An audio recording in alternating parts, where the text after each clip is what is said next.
Well, it has happened again. I have bought a lot of books. I know, all of you are shocked. So now we get to dig into what I got. Pretty excited to share it with all of you. And along the way, I want to share some little tidbits or little stories, where I got them, stuff like that. You know, the fun stuff. I'm going to start with not only a cool book, but a bit of a flex. The Complete Sherlock Holmes Treasury. This thing is super cool. It has all the original illustrations that were from the first publications of the stories in The Strand magazine. And it's so cool. And yeah, the flex part is I have read every single Sherlock Holmes story written by Sir Arthur Conan Doyle. I don't know very many people that have, but they should. They're great. Another thing, I highly recommend the audiobook collection on Audible. The collection is read by Stephen Fry, and he has little introductions before each story where he just talks about the story itself, and he talks about his personal experience with Sherlock Holmes and how much of an influence the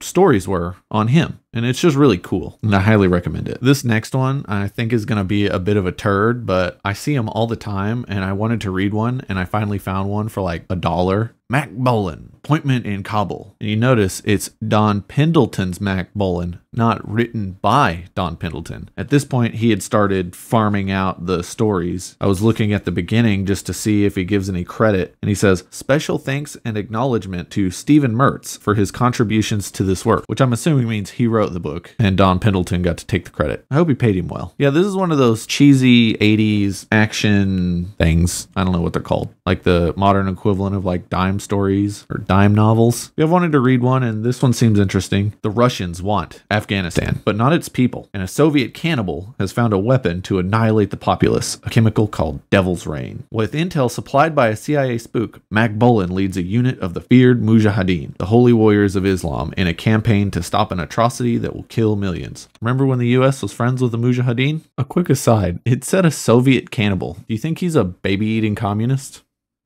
This bad boy, Joseph Campbell, The Power of Myth. I haven't read this. I've read his other book, The Hero with a Thousand Faces, and I like his dive into the common story that almost every civilization has. We have the farm boy that becomes the hero. So, you know, Star Wars, stuff like that. And I think this one just discusses mythology itself. And The Hero with a Thousand Faces is okay. It's good to read. You kind of understand where those stories come from. But he has so many interjections that have to do with Freudian psychology. And the whole time I'm like, why is this here? Like, most of this is nonsense. Like, not everyone wants to bang their mom. Like, I don't know why he was including so much Freudian psychology. I guess if you look at when it was written, it had to do with the era it was written in. I guess the new hotness was Freudian psychology. So yeah, hopefully this one's not as off the rails with that stuff. I'll let you know if I finish it, because I will make a review.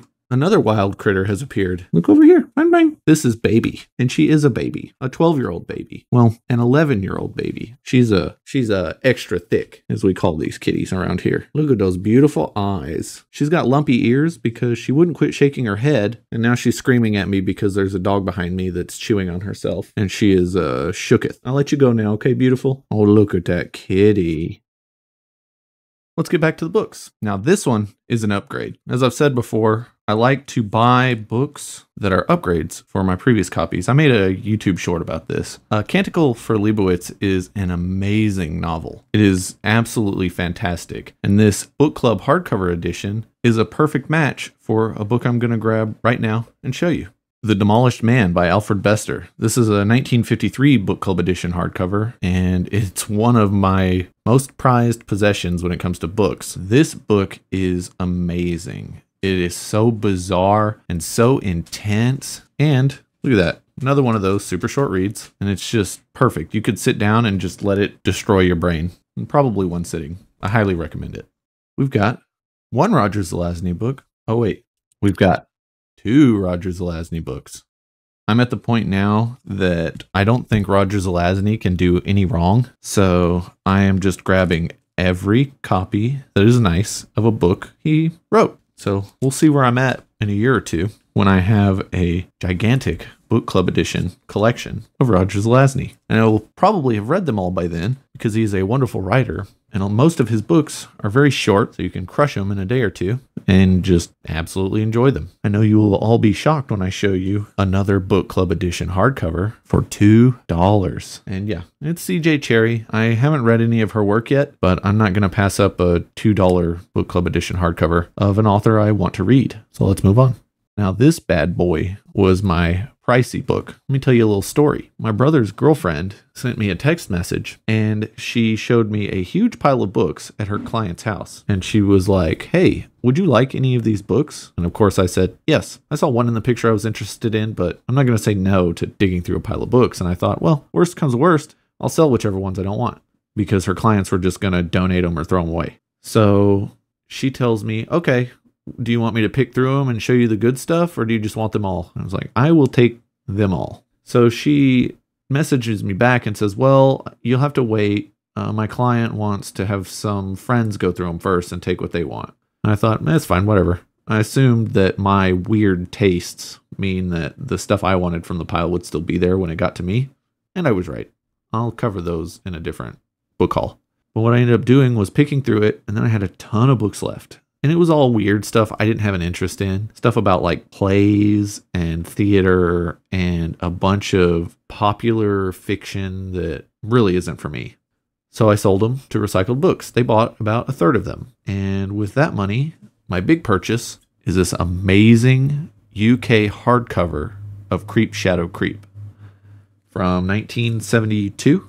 And it's in immaculate shape. And Creep Shadow Creep is the sequel to Burn Witch Burn, which I will be making a review about. And this is my book for Occult Detective October. And they're both probably fantastic. The first one, Burn Witch Burn, I think I've mentioned it before. And if I haven't, it is the best horror novel I have ever read. It is so creepy and it is just so good. I highly recommend it. I'll make a review about it. But for now, yeah, get yourself a copy of Burn Witch Burn. There's this really weird copy they sell on Amazon. It's like oversized, it's ginormous, and it's like super thin, and it's like a print on demand, and it's an absolute turd, but I think it's like $6 or $7 or something.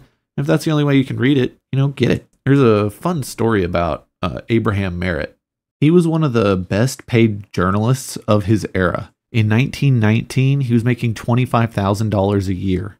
That comes out to be $443,000 a year now.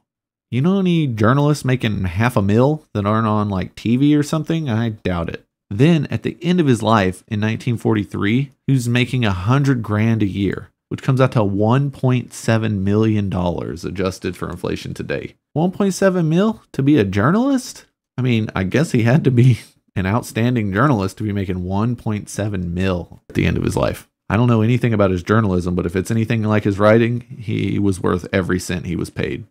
This one, American Sphinx, the character of Thomas Jefferson by Joseph J. Ellis, is something I've been looking for over a decade. I used to listen to a podcast called The Thomas Jefferson Hour, and what it was a sit down and interview with Thomas Jefferson himself. I mean, he's not raised from the dead by a necromancer. The way it worked was Clay Jenkinson played Thomas Jefferson. He's an American humanities scholar, and he is currently the director of the Dakota Institute. And he would sit down as Thomas Jefferson. Like, there's not a video or anything. It was just he did live episodes. But he would just sit down with his co-host, and his co-host would interview him as if he was Thomas Jefferson. To the best of his abilities, he would answer questions as Thomas Jefferson. They would ask him about some modern things, kind of his thoughts, or he would just go on a deep dive about his life. And he'd be like, well, from my background as a former governor of Virginia,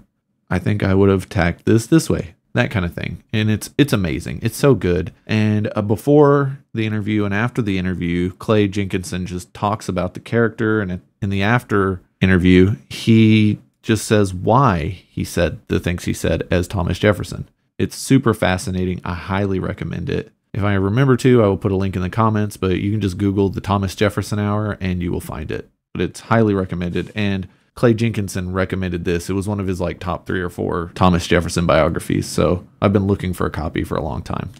This tome, like absolute unit of a book, I mainly got it for When the Lion Feeds. I've been listening to the audiobook, but I wanted a hard copy as well. And my goal was to get a hard copy, like a first edition hardcover. Them boys are $100. And I sold enough that I could have got a copy with store credit at Recycle Books. But I started looking at it and I'm like, the book's in decent shape, but I really need a reader, like something I can crack open without worrying about splitting or destroying or something. That's a future thing. I'm about, I don't know, 15% of the way through When the Lion Feeds by Wilbur Smith, and the book is beautiful. The thing that sold me on reading Wilbur Smith was he's from what was Rhodesia, but is now Zimbabwe. And everything I've heard about his writing is their love letters to Africa, just to the continent itself, to the beauty of the nature in Africa. So I wanted to find out for myself, and they weren't lying. I mean, like I said, 15% of the way through When the Lion Feeds, everything he talks about when it comes to just like the savannah, well, not even the savannah, just like, I think it takes place in or around Zimbabwe in the late 1800s. And his just discussion of the wilderness there, it's amazing. It really is a love letter to the beauty of Africa. I don't know if there's any baggage with his stuff when it comes to colonialism. I guess I'll get to that and I'll make a judgment call and I'll give a review and talk about it when I get to it. But for now, I am absolutely in love with the way he writes. Well, I just did a review for this, so I don't think I need to talk about it much. It's the best copy I could find of A Martian Odyssey and a collection of some of his other tales. Oh, look, another Stanley G. Weinbaum. And I was looking at this, and it says, a long neglected milestone in modern science fiction. And it says something about this book was 9 years in the writing, and when finished, Weinbaum had achieved his lofty goal. This legendary novel now makes its first appearance in paperback. I didn't know he completed a novel. He only wrote for like 2 years. He passed away super young. So by the time I read this, I'll have the answers for you, and I'll let you know when he wrote this, if he only wrote for like 2 years. But it took 9 years. I don't know. We'll get there when we get there. I got a secret for you. Did you know that George R. R. Martin did more than write A Game of Thrones? And yes, I'm referring to it as A Game of Thrones because it makes the people that have actually read the series incredibly mad, because that's not what the series is called. He wrote Dying of the Light, and I've been interested in it since I started A Game of Thrones, the first book, back in 2007, and I heard that he had written other things, and I was like, well, I'd like to check that out. And I found me a dirt cheap little copy. Manga. Anyone else out there read it? I know you do. Lots of people do. I've watched the first season of Attack on Titan, and I got this for $1. I've wanted to read it. So, well, I got the first one, so now I can get to reading it. Recently, a friend of mine kind of halfway spoiled the last couple seasons because he said, he's like, they get really grim. I don't know if you want to watch them. And I'm like, oh yeah, well, go ahead and spoil them for me. And then he starts describing them, and I'm like, I've never been so intrigued by anything in my life. Talks about terrorists and all these weird things going on. And I'm like, I think I need this. So hopefully I can get to it. I barely ever watch anything anymore. I might watch the anime just because I can just go into a vegetative state and watch it, but we'll see. I have no idea what this is. It is a science fiction series of some kind. I think it's a space opera, but the reason I got it was, one, it was 50 cents, and two, it has an introduction from Anne McCaffrey, and she says that this is like her security blanket. She reads this to feel at peace with the world, and she's read it a bunch of times. So I thought, if it's good enough for Anne McCaffrey, I think it's good enough for me. Greg Bear writes some weird stuff. I've read a couple of things from him, one of which was his fantasy novel, which I don't think I have a copy of anymore, and I can't remember the name of, but it was incredibly bizarre. I need to find another copy so I can read it again. I read it when I was like 18. Greg Bear, I'm not going to say no to a book club edition hardcover for $1. Who's going to say no to that? These last two I talked about in a different book haul video, but it was because I had some little runty paperbacks that only the poors own. And now I've got this bad boy. Look at that, Domine by James Branch Cabell. It's illustrated and it's absolutely gorgeous. This copy was printed in 1928. And I've also got The Cream of the Jest, which is a sequel. And it is beautiful. and illustrated as well. And I said it was a sequel, but this one was printed before it. So I think that Domine is a later printing. But yeah, these are amazing. I've got a great story behind these and a little secret to share with you. I know this will come as an absolute shock to all of you, but I spend a lot of time in bookstores, and I have noticed at Half Price Books that they have this new little thing they tell everyone when they're buying their books. And they're like, well, you see, we scan them all and we price them based on what the system tells us. So I'm thinking it's like a centralized thing now. And I know they do the same thing for pricing because I see them scanning all the books and then putting prices on them. Well, here's the problem. Before the mid 70s, books didn't have barcodes. So any books that came out before barcodes, so they could scan them, I don't think they price correctly. Well, they say correctly, but all their stuff is so expensive now. I saw a beat to death copy of It, like hardcover. It was barely holding on to life, but it had a dust jacket, but the dust jacket looked like it was used as toilet paper. And they wanted $17, which is insane. But I guess that's what the system told them to charge it as. So anyways, these, $19.28, keep in mind, $19.27. They were $10 each. They're $40 online. And the reason I think they were that cheap was because they didn't know how to price them. They didn't know the demand. They didn't know their value. I think that, they do their best. I think that it's up to, this is just conjecture, but I think it's up to each store dictating how books like this are priced. I'm probably wrong. But yeah, I just couldn't believe these were so cheap. And I got them and I'm like, well, okay, this is a nice deal. And I've noticed you don't get good deals at Half Price Books anymore. And I think it's because they've centralized the price structure. And like I've said before, it's always so insulting when I bring them a pile of books, some of which are very good. They're like, I will give you 45 cents. I gave them 2 10-book series, complete series in hardcover. They were like, I can give you $4.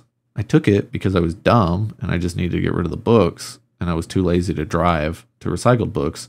But I deeply regret it. I should have kept them, or I should have sold them to recycled books where they would be appreciated more. They would have bundled them up and sold them as like one good chunk, and they probably would have got $40. I'm not going to rant about Half Price Books any more than I already do. But yeah, I just thought that was an interesting story. So just watch out for things that didn't have barcodes. There's a good chance you can get a decent deal at Half Price Books. And also, the opposite of that is true. Do not sell them anything that doesn't have a barcode. Chances are they are going to rip you off. Not rip you off intentionally, but they probably don't know the value of it. So your best bet with things like that is to sell it online or find another local used bookstore that isn't a chain. Well, I'm done giving advice. I hope you enjoyed the video.